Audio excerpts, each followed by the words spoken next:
So hello, and as always, welcome back to Learning MGs. Today I'm going to show you real quick how to actually create a chart or a pie graph using the data you've got on Excel. So in under 1 minute. So you basically get all the actual data.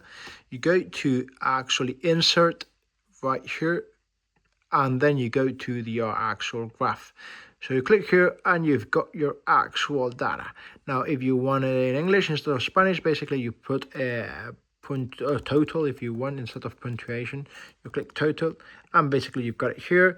Mario, Javier, Lucia, Nacho. So here you've got all the data. Okay, as always, if you want to change it, let's say you want a pie chart instead, although it wouldn't make much sense with this data, but we're just going to show you. You click right here, insert, and then you just click the actual data that you wish. Let's say you want a pie chart, there you go, you've got a pie chart. It doesn't make much sense with the data, but as you can see, you can create all sorts, and then just let's say you want a different color, different graphic, you can see how you do it. Okay, insert, and you once you've got all the actual data here. If you've got any questions, just leave it down here in the comments below, and thank you very much for watching.